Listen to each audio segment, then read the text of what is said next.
ಸಮಸ್ತ ಕರ್ನಾಟಕ ಜನತೆಗೆ welcome back to my YouTube channel. ಇವತ್ತು ನಾನೊಂದು ಹೊಸ ನ್ಯೂಸ್ ಜೊತೆ ಬಂದಿದ್ದೀನಿ, ಹೊಸ ಕಂಟೆಂಟ್ ಜೊತೆ ಬಂದಿದ್ದೀನಿ. ತುಂಬಾ ಇನ್ಫಾರ್ಮೇಷನ್ ಇದೆ ಇದರಲ್ಲಿ, ತುಂಬಾ ಯೂಸ್ಫುಲ್ ಕಂಟೆಂಟ್ ಅಂತಲೇ ಹೇಳ್ಬೋದು.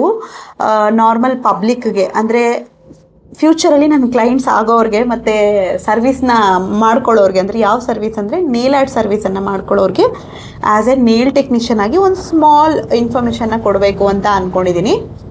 ಸೊ ಇವತ್ತಿನ ಇನ್ಫಾರ್ಮೇಷನ್ನು ಮತ್ತು ಇವತ್ತಿನ ಒಂದು ಕಂಟೆಂಟ್ ಏನಪ್ಪ ಅಂತಂದರೆ, ಯಾವ ನೇಲ್ ಆರ್ಟು ಬೆಸ್ಟು ಮತ್ತು ನೇಲ್ ಆರ್ಟ್ನ ಯಾಕೆ ಮಾಡ್ಕೋತಾರೆ, ಯಾರು ಮಾಡ್ಕೋತಾರೆ, ಏನಕ್ಕೆ ಮಾಡ್ಕೋತಾರೆ, ಏನು ಪರ್ಪಸ್ ಇದೆ ಇದರಿಂದ, ಯಾವುದು ಬೆಸ್ಟು ಯಾವುದು ವರ್ಸ್ಟು. ಸೊ ಇಷ್ಟು ವಿಷಯನ ನಾನು ಇವತ್ತು ನಿಮ್ಮ ಜೊತೆ ಶೇರ್ ಮಾಡ್ಕೋತೀನಿ. ಸೊ ಫಸ್ಟ್ ಆಗಿ ಹೇಳ್ಬೇಕಂದ್ರೆ, ನೇಲ್ ಆರ್ಟ್ ಅಂದರೆ ಎಲ್ರಿಗೂ ಗೊತ್ತು. ನಾರ್ಮಲ್ ಆಗಿ ನ್ಯಾಚುರಲ್ ನೇಲ್ ಬೆಡ್ ಮೇಲೆ ಚೆನ್ನಾಗಿ ಕಲರ್ ಮಾಡ್ಕೊಂಡು ಡಿಸೈನ್ ಮಾಡಿಕೊಂಡು ಕೈ ನೋಡೋಕ್ಕೆ ವಾವ್ ಅನ್ನೋ ಥರ ಲುಕ್ ಕೊಡೋಕ್ಕೋಸ್ಕರ ನೇಲ್ ಆರ್ಟನ್ನು ಮಾಡ್ಕೋತಾರೆ. ಸೊ ನೇಲ್ ಆರ್ಟಲ್ಲೂ ಕೂಡ multiple types of nail arts ಇದೆ. ಲೈಕ್ ಅಂದರೆ ನ್ಯಾಚುರಲ್ ನೇಲ್ ಮೇಲೆ ಮಾಡ್ಕೊಳ್ಳೋದು, ಎಕ್ಸ್ಟೆನ್ಷನ್ ಫಿಕ್ಸ್ ಮಾಡ್ಕೊಳ್ಳೋದು, ಮತ್ತು ಡಿಸೈನ್ ಮಾಡ್ಕೊಳ್ಳೋದು, ಡಿಫ್ರೆಂಟ್ ಟೈಪ್ಸ್ ಆಫ್ ಡಿಸೈನ್ಸ್ಗಳನ್ನು ಮಾಡ್ಕೊಳ್ಳೋದು. ಸೊ ಈ ಥರ ತುಂಬ ಡಿಫರೆನ್ಸ್ ಇದೆ. ಸೊ ಇದರಲ್ಲಿ ನ್ಯಾಚುರಲ್ ನೇಲ್ ಆರ್ಟ್ ಮಾಡ್ಕೊಳ್ಳೋದ್ರಲ್ಲಿ ಸೇಫ್ ಇದೆಯಾ, ಎಕ್ಸ್ಟೆನ್ಷನ್ ಮಾಡ್ಕೊಳ್ಳೋದ್ರಲ್ಲಿ ಸೇಫ್ ಇದೆಯಾ, ಎಕ್ಸ್ಟೆನ್ಷನಲ್ಲಿ ಯಾವ ಎಕ್ಸ್ಟೆನ್ಷನ್ ಮಾಡ್ಕೊಳ್ಳೋದು ಸೇಫ್ ಇದೆ, ಯಾವುದು ಸೇಫ್ ಅಲ್ಲ, ಮತ್ತು ನೇಲ್ ಆರ್ಟ್ ಮಾಡ್ಕೊಳ್ಳೋದು ಒಳ್ಳೆಯದಾ ಕೆಟ್ಟದಾ, ಏನಾದರೂ ಹೆಲ್ತಿಗೆ ಏನಾದರೂ ಹಾರ್ಮ್ಫುಲ್ ಇದೆಯಾ ಅಂತಂದರೆ ಖಂಡಿತವಾಗ್ಲೂ ಹೆಲ್ತಿಗೆ ಹಾರ್ಮ್ಫುಲ್ ಇದೆ. ಸೊ ಯಾವ ಎಕ್ಸ್ಟೆನ್ಷನ್ ಮಾಡಿಕೊಂಡ್ರೆ ಹಾರ್ಮ್ಫುಲ್ ಆಗುತ್ತೆ ಅನ್ನೋದನ್ನು ನಾನು ಹೇಳ್ತೀನಿ ಅಪ್ಕಮಿಂಗ್ ವಿಷಯದಲ್ಲಿ. ಸೊ ನಿಮಗೆ ಗೊತ್ತಾಗುತ್ತೆ ಯಾವುದು ಒಳ್ಳೆಯದು, ಯಾವ್ದು ಕೆಟ್ಟದ್ದು, ಯಾವ್ದು ಮಾಡ್ಕೋಬೇಕು, ಯಾವ್ದು ಮಾಡ್ಕೋಬಾರ್ದು ಅಂತ ಹೇಳ್ಬಿಟ್ಟು. ಸೊ ಫಸ್ಟು ಬೇಸಿಕ್ಕಾಗಿ ಬಂದರೆ ನ್ಯಾಚುರಲ್ ನೇಲ್ ಪ್ಲೇಟ್ ಮೇಲೆ ಪಾಲಿಶ್ ಹಾಕೊಳ್ಳೋದು. ಸೊ ನ್ಯಾಚುರಲ್ ನೇಲ್ ಪ್ಲೇಟ್ ಮೇಲೆ ಪಾಲಿಶ್ ಹಾಕೊಳ್ಳೋದು ಬಂದು ತುಂಬಾ ಒಳ್ಳೆಯದು, ದಿ ಬೆಸ್ಟ್. ನನ್ನ ಪರ್ಸ್ನಲ್ ಫೇವ್ರೆಟ್ ರೆಕಮೆಂಡೇಶನ್ ಅದು. ಯಾಕಂದರೆ ನ್ಯಾಚುರಲ್ ನೇಲ್ ಪ್ಲೇಟಿಗೆ ಪಾಲಿಶ್ ಹಾಕ್ಕೊಂಡು ನಿಮಗೆ ಬೇಕಂದರೆ ಇಟ್ಕೋಬೋದು, ಬೇಡ ಅಂದರೆ ರಿಮೂವ್ ಮಾಡ್ಕೋಬೋದು. ಪ್ಲಸ್ ಫ್ರೀಕ್ವೆಂಟ್ವಾಗಿ ಕೂಡ ನೀವು ಪಾಲಿಶ್ ಹಾಕೋಬೋದು, ಬಿಡ್ಬೋದು. ಬಟ್ ಆದರೆ ಎಕ್ಸ್ಟೆನ್ಷನ್ನ ರೆಗ್ಯುಲರಾಗಿ ಫ್ರೀಕ್ವೆಂಟಾಗಿ ಮಾಡ್ಕೊಳಕ್ಕಾಗಲ್ಲ. ಯಾವ ಟೈಮಲ್ಲಿ ಎಕ್ಸ್ಟೆನ್ಷನ್ನ ಮಾಡ್ಕೋಬೇಕು, ಇವಾಗ ಎಕ್ಸ್ಟೆನ್ಷನ್ ಮಾಡ್ಕೋಬೇಕು ಅಂದ್ಕೊಂಡಿದ್ರೆ, ಬಟ್ ಯಾವ ಟೈಮಲ್ಲಿ ಮತ್ತು ಯಾವ ಎಕ್ಸ್ಟೆನ್ಷನು. ಸೊ ಯಾವ ಟೈಮಲ್ಲಿ ಎಕ್ಸ್ಟೆನ್ಷನ್ನ ಮಾಡ್ಕೋಬೇಕಂತಂದರೆ, ನಿಮ್ಮ ವೆಡ್ಡಿಂಗ್ ಇದೆಯೋ, ಇಲ್ಲ ನಿಮ್ಮ ಬರ್ತ್ಡೇ ಇದೆಯೋ, ಇಲ್ಲ ಯಾವ್ದಾದ್ರು ಒಂದು ಸ್ಪೆಷಲ್ ಒಕೇಶನ್ ಇದೆ, ಫ್ಯಾಮಿಲಿ ಫಂಕ್ಷನ್ ಇದೆ, ಅಬ್ರಾಡ್ ಟ್ರಾವೆಲ್ ಮಾಡ್ತಾ ಇದ್ದೀರಾ, ಇಲ್ಲ ಲೈಫಲ್ಲೇ ನೇಲ್ ಆರ್ಟ್ ಮಾಡ್ಕೊಂಡಿಲ್ಲ, ಸೊ ಹಾಗಾಗಿ ಒಂದು ಸತಿ ಕೈಗೆ ಎಕ್ಸ್ಟೆನ್ಷನ್ ಹಾಕೊಂಡು ನೇಲ್ ಆರ್ಟ್ ಮಾಡ್ಕೋಬೇಕು ಅಂತ ಅಂದ್ಕೊಂಡಿದ್ದೀರಾ. ಸೊ ಈ ರೀತಿ ಮಲ್ಟಿಪಲ್ ಪರ್ಪಸ್ಸು ಇದ್ದರೆ ಮಾತ್ರನೇ ನೇಲ್ ಆರ್ಟ್ನ ಮಾಡ್ಕೋಬೇಕು. ಇಲ್ಲಾಂದರೆ ಖಂಡಿತವಾಗ್ಲೂ ನೇಲ್ ಆರ್ಟ್ ಸುಮ್ಮನೆ ರೆಗ್ಯುಲರಾಗಿ ನೇಲ್ ಮೇಲೆ ನೇಲ್ನ ಡ್ಯಾಮೇಜ್ ಮಾಡಿ ಮಾಡಬಾರ್ದು.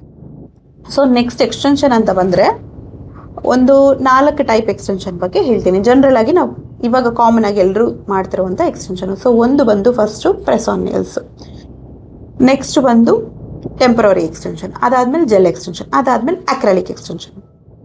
ಸೊ ಫಸ್ಟು ಬಂದು ಯಾವುದು ಹೇಳಿದೆ, press on nails. So press on nails ಬಂದು ಹೆಸರಲ್ಲೇ ಗೊತ್ತು, ಎತ್ಕೊಂಡು ಪ್ರೆಸ್ ಮಾಡ್ಕೊಳ್ಳೋದನ್ನು ಪ್ರೆಸ್ ಮಾಡ್ಕೋತಾರೆ. ಗ್ಲೂ ಇರುತ್ತೆ, ಗ್ಲೂ ತೊಗೊಂಡು ಫಿಕ್ಸ್ ಮಾಡ್ಕೋಬೇಕು ಅಷ್ಟೇ. ಸೊ ಪ್ರೆಸ್ ಆನ್ ನೇಲ್ಸು 1-2 ದಿನ ಇರುತ್ತೆ. ನ್ಯಾಚುರಲ್ ನೇಲ್ಗೆ ಯಾವ ಬೆಡ್ ಡ್ಯಾಮೇಜು ಇಲ್ಲ, ನಿಮ್ಮ ಎಮರ್ಜೆನ್ಸಿ ಪರ್ಪಸ್ಗೆ ಯೂಸ್ ಮಾಡ್ಬೋದು. ಲಾಸ್ಟ್ ಮಿನಿಟ್ ಐಡಿಯಾ ಅದು. ನೆಕ್ಸ್ಟ್ ಬಂದು ಟೆಂಪ್ರವರಿ ಎಕ್ಸ್ಟೆನ್ಷನ್. ಟೆಂಪ್ರವರಿ ಎಕ್ಸ್ಟೆನ್ಷನ್ ಅಂದರೆ ತುಂಬ ದಿನ ನಮಗೆ ಬೇಕಾಗಿಲ್ಲ, ಒಂದು 5-10 ದಿನ 15 ದಿನ ಮ್ಯಾಕ್ಸಿಮಮ್ ಇದ್ದರೆ ಸಾಕು ಅಂತ ಯಾರು ಯೋಚನೆ ಮಾಡ್ತಾರೋ ಅವರು ಟೆಂಪ್ರವರಿ ಎಕ್ಸ್ಟೆನ್ಷನ್ಗೆ ಹೋಗ್ಬೋದು. ಟೆಂಪ್ರವರಿ ಎಕ್ಸ್ಟೆನ್ಷನಿಂದನೂ ಯಾವುದೇ ರೀತಿ ಡ್ಯಾಮೇಜ್ ಇಲ್ಲ. ಅದಾದಮೇಲೆ next gel extension. Gel extension ಅಂತೂ ಸೂಪರ್ ಎಕ್ಸ್ಟೆನ್ಷನ್ ಅಂತಲೇ ಹೇಳ್ಬೋದು. ಬಿಕಾಸ್ ಯಾಕಂತಂದರೆ ಜೆಲ್ ಎಕ್ಸ್ಟೆನ್ಷನ್ ಅಂದರೆ ನ್ಯಾಚುರಲ್ ನೇಲ್ ಪೇಟ್ ಮೇಲೆ ಕಂಪ್ಲೀಟಾಗಿ ಎಕ್ಸ್ಟೆನ್ಷನ್ನ ಫಿಕ್ಸ್ ಮಾಡಿರ್ತೀವಿ. ಇದು ಆಲ್ಮೋಸ್ಟ್ 1 ತಿಂಗಳು ಡ್ಯೂರೇಷನ್ ಇರುತ್ತೆ. 1 ತಿಂಗಳಾದಮೇಲೆ ಆಟೋಮೆಟಿಕ್ಕಾಗಿ ಅದೇ ಬರುತ್ತೆ. ಇನ್ ಕೇಸ್ ಅದು ಬಂದಿಲ್ಲ ಅಂತಂದರೆ ನೀವು ಮನೇಲೇ ಅದನ್ನು ರಿಮೂವ್ ಮಾಡ್ಕೋಬೋದು, ಯಾವುದೇ ರೀತಿ ನೇಲ್ಗೆ ಡ್ಯಾಮೇಜ್ ಇಲ್ಲ. ಇನ್ ಕೇಸ್ ಎಲ್ಲೋ ಸಿಕ್ಕಾಕೊಂಡ್ರೂ ಕೂಡ ಚಿಪ್ ಆಫ್ ಆದರೆ ಎಕ್ಸ್ಟೆನ್ಷನ್ ಮಾತ್ರ ಬರುತ್ತೆ ಹೊರತು ನಿಮ್ಮ ನ್ಯಾಚುರಲ್ ನೇಲ್ ಬೆಡ್ಗೆ ಯಾವುದೇ ಡ್ಯಾಮೇಜ್ ಆಗಲ್ಲ. ಪ್ಲಸ್ ಇದನ್ನು ನೀವು ಅಟ್ಲೀಸ್ಟ್ 2-3 ಮಂತ್ಸ್ ಒನ್ಸು ಆರಾಮಾಗಿ ನಿಮ್ಮ ನೇಲ್ ಬೆಡ್ ಹೆಲ್ತ್ ಮೇಲೆ ಡಿಪೆಂಡ್ ಆಗಿ ನೀವು ಆರಾಮಾಗಿ ಮಾಡ್ಕೋಬೋದು, ಏನೂ ತೊಂದರೆ ಇಲ್ಲ ಇದರಿಂದ. ಇದಾದಮೇಲೆ ನೆಕ್ಸ್ಟು ಅಕ್ರಾಲಿಕ್ ಎಕ್ಸ್ಟೆನ್ಷನು. ಅಕ್ರಾಲಿಕ್ ಎಕ್ಸ್ಟೆನ್ಷನ್ ಬಂದು ಪರ್ಮನೆಂಟ್ ಎಕ್ಸ್ಟೆನ್ಷನು. ಇದರಿಂದ ಖಂಡಿತವಾಗ್ಲೂ ನಮ್ಮ ಆರೋಗ್ಯಕ್ಕೆ ತೊಂದರೆ ಇದೆ. ಸೊ ಏನು ತೊಂದರೆ ಇದೆ ಅಂದರೆ, ರೀಸೆಂಟ್ ಸ್ಟಡೀಸ್ ಪ್ರಕಾರ ಮತ್ತು ನಾನು ರಿಸರ್ಚ್ ಮಾಡಿರೋ ಪ್ರಕಾರ ಅಕ್ರಾಲಿಕ್ ಎಕ್ಸ್ಟೆನ್ಷನ್ ಮಾಡ್ಕೊಳ್ಳೋದ್ರಿಂದ ನ್ಯಾಚುರಲ್ ನೇಲ್ ಬೆಡ್ ಮೇಲೆ ನಮಗೆ ಕ್ಯಾನ್ಸರ್ ಕಾಯಿಲೆ ಬರುತ್ತೆ. ಸೊ ಹಾಗಾಗಿ ಅಕ್ರಾಲಿಕ್ ಎಕ್ಸ್ಟೆನ್ಷನ್ನ ಜಾಸ್ತಿ ಯಾರು ಮಾಡ್ಕೊಳ್ಳಲ್ಲ. ಪ್ಲಸ್ ಈ ಅಕ್ರಾಲಿಕ್ ಎಕ್ಸ್ಟೆನ್ಷನ್ ನೋಡಲಿಕ್ಕೆ ನ್ಯಾಚುರಲ್ ಆಗಿ ಕಾಣಲ್ಲ, ಫುಲ್ ವಾಲ್ಯೂಮ್ ಆಗಿ ಥಿಕ್ಕಾಗಿರುತ್ತೆ. ಬಿಕಾಸ್ ಯಾಕಂದರೆ ಪೌಡರ್ ಅಂದರೆ ಅಕ್ರಾಲಿಕ್ ಅನ್ನೋದು ಒಂದು ಪೌಡರು, ಆ ಪೌಡರ್ನ ಜೆಲ್ಲಾಗಿ ಕನ್ವರ್ಟ್ ಮಾಡಿ ನೇಲ್ ಬೆಡ್ ಮೇಲೆ ಫಿಕ್ಸ್ ಮಾಡಿರ್ತೀವಿ. ಸೊ ಹಾಗಾಗಿ ಅದು ತುಂಬ ಥಿಕ್ಕಾಗಿರುತ್ತೆ, ಯಾಕಂದರೆ ತುಂಬ ಲಾಂಗ್ ಲಾಸ್ಟಿಕ್ ಆಗಿರಬೇಕು ಅಂತ ಹೇಳ್ಬಿಟ್ಟು. ಸಮಥಿಂಗ್ ತುಂಬ ಸಿಂಪಲಾಗಿ ಹೇಳ್ಬೇಕಂದ್ರೆ ಅಕ್ರಾಲಿಕ್ ಬಗ್ಗೆ, ಸಿಮೆಂಟನ್ನು ಮಿಕ್ಸ್ ಮಾಡಿ ವಾಲ್ ಮೇಲೆ ಅಂಟಿಸಿರ್ತಾರ. ಸೊ ಡ್ರೈ ಆದಮೇಲೆ ರಿಮೂವ್ ಮಾಡೋದು ಕಷ್ಟ. ಸೊ ಅಕ್ರಾಲಿಕ್ ಎಕ್ಸ್ಟೆನ್ಷನ್ನ ಮಾಡಿಕೊಂಡ್ರೆ ನೀವು ಮನೆಯಲ್ಲಿ ಅದನ್ನು ರಿಮೂವ್ ಮಾಡ್ಕೊಳ್ಳೋಕ್ಕೆ ಖಂಡಿತವಾಗ್ಲೂ ಆಗಲ್ಲ. ಪ್ಲಸ್ ಅದೆಲ್ಲಾದರೂ ಸಿಕ್ಕಾಕೊಂಡ್ರೆ ಕಂಪ್ಲೀಟ್ ನಿಮ್ಮ ನೇಲ್ ಬೆಡ್ ಜೊತೆನೇ ಬರುತ್ತೆ. ನಿಮ್ಮ ನೇಲ್ ಬೆಡ್ ಕಂಪ್ಲೀಟಾಗಿ ಡ್ಯಾಮೇಜ್ ಆಗುತ್ತೆ, ಇಲ್ಲ ಮಧ್ಯದಲ್ಲಿ ಎಲ್ಲಾದರೂ ಬ್ರೇಕ್ ಆದರೆ ಕಂಪ್ಲೀಟಾಗಿ ನಿಮಗೆ ತುಂಬ ಪೇಯ್ನ್ ಆಗುತ್ತೆ ರಿಮೂವ್ ಮಾಡಬೇಕಂದ್ರೆ. ಮತ್ತು ಇದನ್ನು ಮನೇಲಿ ನೀವು ಖಂಡಿತವಾಗ್ಲೂ ರಿಮೂವ್ ಮಾಡೋಕ್ಕಾಗಲ್ಲ. ನೀವೆಲ್ಲಿ ಮಾಡ್ಕೊಂಡಿದ್ದೀರಾ ಅದೇ ಸ್ಟುಡಿಯೋ ಅದೇ ಸಲೂನ್ಗೆ ಹೋಗಿ ಮಾಡ್ಕೋಬೇಕು, ಇಲ್ಲಾಂದರೆ ಅಕ್ಕಪಕ್ಕ ಮನೇಲಿರೋದ್ರು ಹತ್ರದಲ್ಲಿರೋ ಕಡೆಗೆ ಹೋಗಿ ರಿಮೂವ್ ಮಾಡ್ಕೋಬೇಕು. So I personally don't recommend acrylic for every one. ಅಂದರೆ ಮಾಡಲೇಬಾರ್ದಾ ಅಂತ ಏನಿಲ್ಲ, ಮಾಡ್ಬೋದು. ಯಾರು ಮಾಡ್ಬೋದು ಅಕ್ರಾಲಿಕ್ನ ಅಂದರೆ ಅಬ್ರಾಡ್ಗೆ ಟ್ರಾವೆಲ್ ಮಾಡೋರು. ಬಿಕಾಸ್ ಅಬ್ರಾಡ್ಗೆ ಟ್ರಾವೆಲ್ ಮಾಡೋರು ಬಂದು ತುಂಬ ರಫ್ ಆ್ಯಂಡ್ ಟಫ್ ಯೂಸ್ ಮಾಡ್ತಾರೆ, ಟ್ರಾಲಿ ಎಳಿಯೋದು ಮಾಡೋದು, ಟ್ರಾವೆಲಿಂಗ್ ಅದು ಇದು ಅಂತ ಹೇಳಿಬಿಟ್ಟು ಮಾಡ್ತಾ ಇರ್ತಾರೆ. ಸೊ ಹಾಗಾಗಿ ಅವ್ರು ಆರಾಮಾಗಿ ಮಾಡ್ಕೋಬೋದು. ಮತ್ತು ನ್ಯಾಚುರಲ್ ನೇಲ್ ಪ್ಲೇಟು ಅಂದರೆ ಕೈನ ಕಚ್ಚೋ ಅಭ್ಯಾಸ ಇರುತ್ತಲ್ಲ, ಅವ್ರಿಗೆ ತುಂಬ ಚಿಕ್ಕದಾಗಿರುತ್ತೆ. ಸೊ ಅಂಥ ಪ್ಲೇಟ್ ಮೇಲೆ ಜೆಲ್ ಎಕ್ಸ್ಟೆನ್ಷನ್ ಮಾಡೋಕ್ಕಾಗಲ್ಲ. ಬಿಕಾಸ್ ಯಾಕಂದರೆ ಸಫಿಷಿಯೆಂಟ್ ಸ್ಪೇಸ್ ಬೇಕು ಜೆಲ್ ಎಕ್ಸ್ಟೆನ್ಷನ್ ಮಾಡೋಕ್ಕೆ, ಅಷ್ಟಿಲ್ಲ ಅಂದರೆ ಖಂಡಿತವಾಗ್ಲೂ ಮಾಡೋಕ್ಕಾಗಲ್ಲ. ಸೊ ಹಾಗಾಗಿ ಅಂಥವರು ಅಕ್ರಾಲಿಕ್ ಎಕ್ಸ್ಟೆನ್ಷನ್ನ ಮಾಡ್ಕೋಬೋದು. ಇಲ್ಲ ಸ್ವಲ್ಪ ಜನಕ್ಕೆ ಬಂದುಬಿಟ್ಟು ನನಗೆ ತುಂಬ ಲಾಂಗ್ ಸ್ಟೇ ಇರಬೇಕು, ನಾನು ನೆಕ್ಸ್ಟ್ ಮಂತ್ ಕೂಡ ಕಲರ್ ಚೇಂಜ್ ಮಾಡಬೇಕು, ನನಗದು ಜೆಲ್ ಎಕ್ಸ್ಟೆನ್ಷನ್ ಮಾಡಿಕೊಂಡ್ರೆ ಬಂದುಬಿಡುತ್ತೆ ಅಂತ ಅಂದ್ಕೊಳ್ಳೋರು ಬಂದು ಅಕ್ರಾಲಿಕ್ ಎಕ್ಸ್ಟೆನ್ಷನ್ನ ಆರಾಮಾಗಿ ಮಾಡ್ಕೋಬೋದು. ಆದರೆ ಪದೇ ಪದೇ ಮಾಡ್ಕೊಳಕ್ಕಾಗಲ್ಲ. Any one time like recommendation ಅನ್ನೋ ಥರ ಏನಾದರೂ ಬಂದರೆ 1 ವರ್ಷಕ್ಕೊಂದ್ಸತಿನೋ ಇಲ್ಲ 2 ವರ್ಷಕ್ಕೊಂದ್ಸತಿನೋ ಮಾಡ್ಕೋಬೋದು, ಅದಕ್ಕೆ ಮೇಲೆ ಮಾಡ್ಕೋಬಾರ್ದು. But I personally don't recommend acrylic. ಮಾಡ್ಕೊಳ್ಳೋ ಹಾಗಿದ್ರೆ ಜೆಲ್ ಮಾಡ್ಕೋಬೋದು, ಆರಾಮಾಗಿ ಮಾಡ್ಕೋಬೋದು. 30 ದಿನ ಇರುತ್ತೆ, ನಾರ್ಮಲಾಗಿ ಅದೇ ಬರುತ್ತೆ. ಅದು ಬಂದಿಲ್ಲ ಅಂದರೂ ಕ್ಲೀನಾಗಿ ಸೋಪ್ ಮಾಡಿದ್ರು ಕೂಡ ಆರಾಮಾಗಿ ಮನೇಲೇ ಕೂತ್ಕೊಂಡು ರಿಮೂವ್ ಮಾಡ್ಕೋಬೋದು.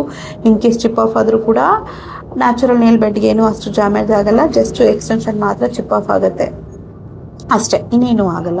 ಸೊ ಮೈ ಪರ್ಸ್ನಲ್ ಫೇವ್ರೆಟ್ ಅಂತ ಬಂದರೆ ಜೆಲ್ ಎಕ್ಸ್ಟೆನ್ಷನ್ನು. ಸೊ ಇದಾಗಿತ್ತು ನಮ್ಮ through on knowledge about nail art. ಯಾವ್ದು ಮಾಡ್ಕೋಬೇಕು, ಯಾವ್ದು ಮಾಡ್ಕೋಬಾರ್ದು, ಯಾವ್ದು ಬೆಸ್ಟು, ಯಾಕೆ ಮಾಡ್ಕೋಬೇಕು, ಯಾಕೆ ಮಾಡ್ಕೋಬಾರ್ದು. ಐ ಹೋಪ್ ನನಗೆ ಅನ್ನಿಸ್ತಿದೆ ನಿಮಗೆ ಈ ಇನ್ಫಾರ್ಮೇಷನ್ ಇಷ್ಟ ಆಗಿದೆ ಮತ್ತು ಈ ಇನ್ಫಾರ್ಮೇಷನ್ ನಿಮಗೆ ಗೊತ್ತಾಗಿದೆ ಅಂತ ಹೇಳಿಬಿಟ್ಟು. ಸೊ ನಿಮ್ಮ ಕಡೆ ಯಾರಾದರೂ ನೇಲ್ ಆರ್ಟ್ ಮಾಡ್ಕೊಳ್ಳೋರಾಗಿರಿಗೆ ಅವ್ರಿಗೆ ಯಾವ್ದು ಬೆಸ್ಟ್ ಅನ್ನೋದನ್ನು ರೆಕಮೆಂಡೇಷನ್ ಮಾಡಿ. ಮತ್ತು ನೀವೇನಾದರೂ ಮಾಡ್ಕೊಳ್ಳೋಂಗಿದ್ರೆ ನೀವು ಯಾವ್ದು ಮಾಡ್ಕೋಬೇಕು ಅನ್ನೋದ್ರ ಬಗ್ಗೆ ಎನ್ಶೋರ್ ಆಗಿ ನೇಲ್ ಆರ್ಟನ್ನು ಮಾಡ್ಕೊಳ್ಳಿ.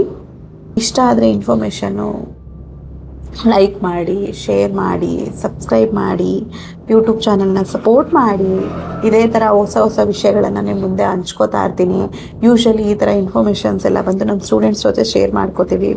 ಫಾರ್ ದ ಫಸ್ಟ್ ಟೈಮ್ ನಾನು ಪಬ್ಲಿಕ್ಕಿಗೆ ಶೇರ್ ಮಾಡ್ಕೋಬೇಕು ಅಂತ ಅಂದ್ಕೊಂಡೆ. ಸೊ ಹಾಗಾಗಿ ನಿಮ್ಮೆಲ್ಲರ ಹತ್ರನೂ ನಾನು ಈ ವಿಷಯನ ಶೇರ್ ಮಾಡ್ಕೊಂಡಿದ್ದೀನಿ. ಸೊ ಇಷ್ಟೊತ್ತು ಯಾರೆಲ್ಲ ತಾಳ್ಮೆಯಿಂದ ಕೂತ್ಕೊಂಡು ನನ್ನ ವೀಡಿಯೋನ ಕಂಪ್ಲೀಟಾಗಿ ನೋಡ್ತಾ ಇದ್ದೀರಾ, ಎಲ್ಲರಿಗೂ ಹೃದಯಪೂರ್ವಕ ಧನ್ಯವಾದಗಳು. ಸೊ ಇದೇ ರೀತಿಯಾಗಿ ನಾನು ಎಲ್ಲ ವೀಡಿಯೋನ ನೋಡಿ ಅಂತ ರಿಕ್ವೆಸ್ಟ್ ಮಾಡ್ಕೋತೀನಿ. ಸೊ ದಟ್ ನಿಮಗೆ ತುಂಬ ವಿಷಯಗಳು ಗೊತ್ತಾಗುತ್ತೆ ಅಪ್ಕಮಿಂಗ್ ಡೇಸಲ್ಲಿ ಅಂತ ಹೇಳಿಬಿಟ್ಟು. ಐ ಹೋಪ್ ನಿಮಗೆ ಇದು ತುಂಬಾ ಯೂಸ್ಫುಲ್ ಆಗಿದೆ ಅಂತ ಹೇಳಿಬಿಟ್ಟು. ಸೊ ನೆಕ್ಸ್ಟ್ ವಿಡಿಯೋದಲ್ಲಿ ಇನ್ನೂ ಹೊಸ ನ್ಯೂಸನ್ನು ತರ್ತೀನಿ. Until and then see you all on my next video. Take care, bye bye, good night.